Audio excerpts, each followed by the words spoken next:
over the city. Street lamps glowed with a warm, golden light. The wet cobblestones shimmered quietly, and in the windows of the houses, the last little lights went out. Everyone was asleep. Everyone except for one small hero.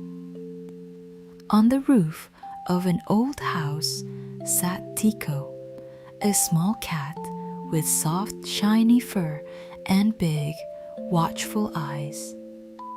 Tiko stared straight ahead at the old clock tower. The clock was not working. Its hands stood still. They didn't move at all. "Oh no," Tiko murmured softly. "The clock has stopped." The wind blew gently. It carried the scent of old metal and dust. Tiko narrowed his eyes. If the clock doesn't move, the night will never end. He looked up at the tall tower. It was dark, quiet, and very, very high. Tiko flicked his tail. He knew one thing. He had to get up there. Now. Tiko stood up slowly. "Only I can fix it." The tower was tall, very tall. But Tiko didn't hesitate for even a moment. He lifted his tail, took the first step, and then the first jump. The night was quiet, but full of secrets, and Tiko was just beginning his greatest adventure. Tiko landed softly on the next roof. The tiles were cool and slightly damp. Every step needed care. The cat moved slowly, placing his paws as quietly as he could. The wind blew stronger. It rustled through the leaves of the trees and nudged an old gutter, which squeaked softly. Tiko stopped. His tail lifted slightly. "Easy. Everything's under control," he murmured. He looked down. The street was far below. The lamps looked like tiny golden dots scattered in the darkness. Better not look. He quickly looked away and kept going.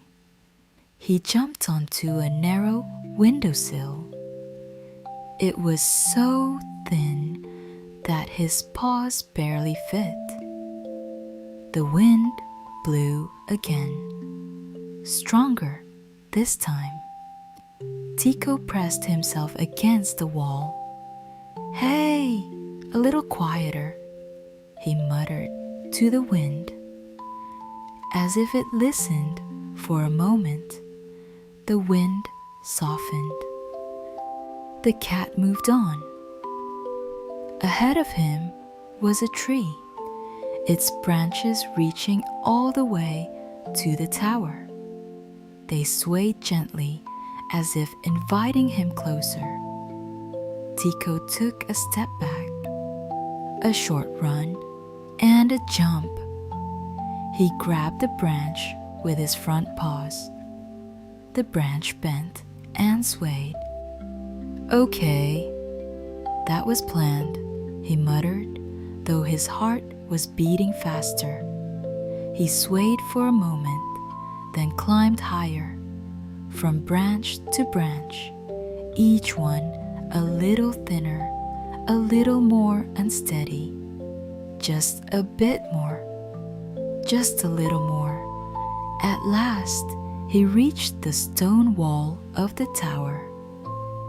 It was cold and rough, perfect for climbing.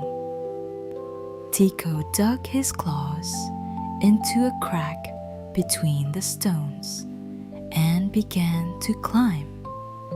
Slowly, carefully, the wind howled around the tower. Sometimes it whistled so loudly that it was hard to hear his own thoughts. The cat climbed higher and higher. His fur moved in the wind, and his eyes shone in the moonlight. Suddenly, he noticed something ahead. A small round window. It was slightly open. Perfect! Tiko climbed a little more and jumped inside. The inside of the tower was dark and quiet. It smelled of wood, dust, and old metal. Tiko looked around slowly. Above him was the enormous clock mechanism. Huge gears, long rods, a motionless pendulum. "All right," he said softly. "Now the real work begins." Tiko placed a paw on a wooden beam. It creaked. The cat froze. Silence. Nothing happened. He took another step, then another. The beam led toward the giant gears. They were enormous, many times bigger than him. Some moved very slowly. Others stood completely still, as if they had forgotten how to move. Tiko jumped onto a metal part. It was cold and slippery. His paw slipped slightly. "Hey!" He gasped and quickly regained his balance. His heart started beating faster. "Focus, Tiko." Above him, one of the gears moved with a quiet grinding sound, then stopped. Silence again. "They're trying to work," he murmured, "but something is blocking them." Tiko moved forward. In front of him was a narrow space between two gears, too narrow for a mistake. The cat sat for a moment, watched, waited. The gears twitched. They moved slowly, stopped. Now, Tiko slipped between them by a whisker. That was really close. Suddenly, something creaked loudly. The beam beneath him shifted too much. Tiko lost his balance. "Oh no!" He slipped and began to fall. Everything slowed down. The sounds faded. The air felt heavy. Tiko reached out with his paws, and at the last moment, he grabbed onto a metal hook. He stopped in midair, hanging. His heart was pounding wildly. Phew, for a moment, he just hung there, breathing. "Tiko, that was not a good idea," he murmured quietly. He looked down, darkness, far below. Too far. "Okay, easy." Slowly, he pulled himself up, one paw, then the other, a little more. Finally, he climbed back onto the beam. He lay there for a moment. "Okay, that was too close." He closed his eyes for a second, then opened them. "But I can't give up." He stood up, shook out his fur just a little further. He looked up, toward the place where the moonlight shone through. That's where the mechanism was. That's where the clock had stopped. And that's where he had to go. Tiko moved on, even more carefully this time. Every step was thoughtful, every movement calm. And slowly, he got closer to his goal. Tiko climbed higher and higher. Moonlight streamed through the great clock face, lighting the inside of the tower with a silver glow. The shadows of the gears moved slowly along the walls as if they themselves were trying to remember how to work. The cat jumped onto the final beam. He stopped. In front of him was the main mechanism, bigger than all the others he had seen. A huge gear stood still. Next to it was a metal rod that looked like it had gotten stuck in the wrong place. "This is it," Tiko whispered. He stepped closer. Every step was slow, focused. The wind slipped through the cracks in the tower and ruffled his fur. But this time, Tiko didn't stop. He was close, very close. He climbed onto a metal part and looked more closely. Ah, something is jammed.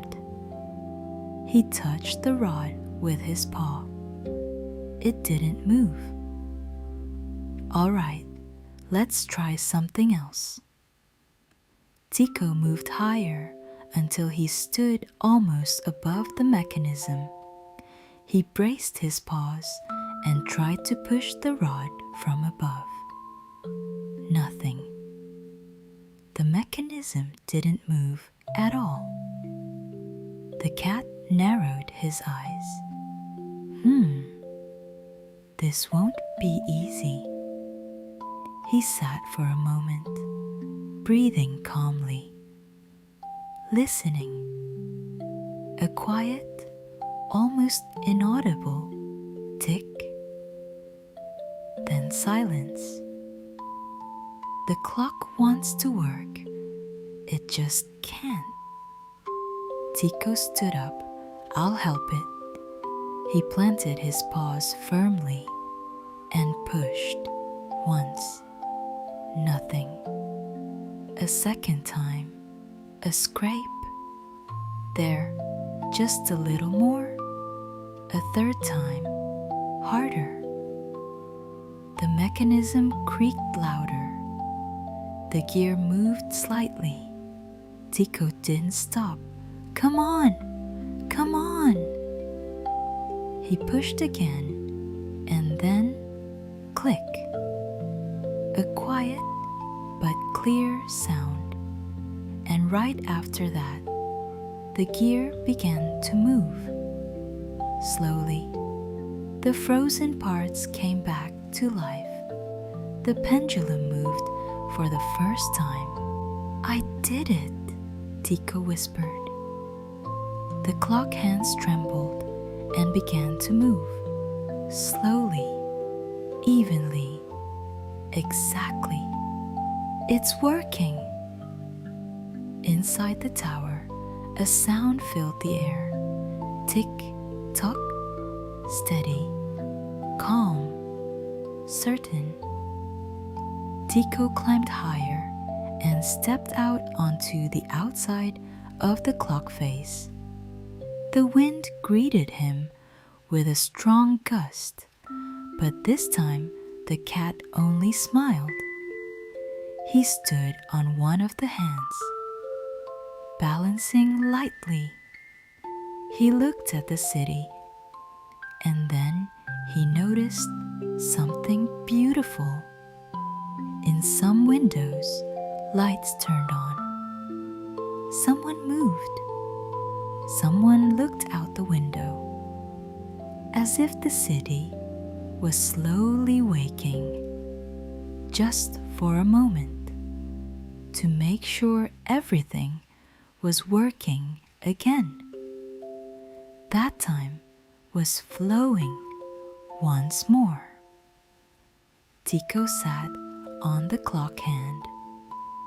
He wrapped his tail around his paws. Good job, he murmured to himself. The wind no longer bothered him. Now it sounded like a quiet song. And the clock. The clock was counting the night again. Tiko looked once more at the hands. They moved steadily, calmly, just as they should. The city was safe again. The cat stretched slowly. I think it's time to go back. He jumped down from the hand onto the stone part of the tower. Then lower, back inside. Now everything looked different. The mechanisms worked calmly. The gears moved in a steady rhythm. There were no more grinding sounds or sudden stops. Tiko walked along the beam, this time without hurry, without fear.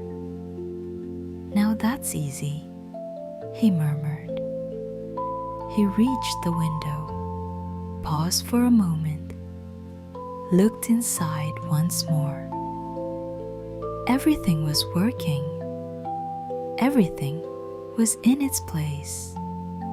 He smiled and jumped outside. He climbed down calmly from stone to stone onto branches. The branches swayed gently as if saying, "Good job." Tiko jumped onto the roof, then another, until he returned to his favorite roof across from the tower. He sat down, wrapped his tail around his paws, looked up. The clock was working. Tick, tock. The city slept peacefully. Time was flowing, just as it should. Tiko yawned softly. His eyes grew heavy. That was a long night. He lay down. His fur moved gently in the wind. He closed his eyes, but for a moment longer, he listened. Tick, tock. The steady rhythm of the clock sounded like a soft lullaby. And before he fell asleep, he thought one more thing. If something ever stops again, if the night ever needs help, he will be there. Quiet, clever, brave, ready for another adventure. And maybe one day, when you look at a clock at night and hear a soft tick-tock, you will remember the little cat who watches over time. Good night.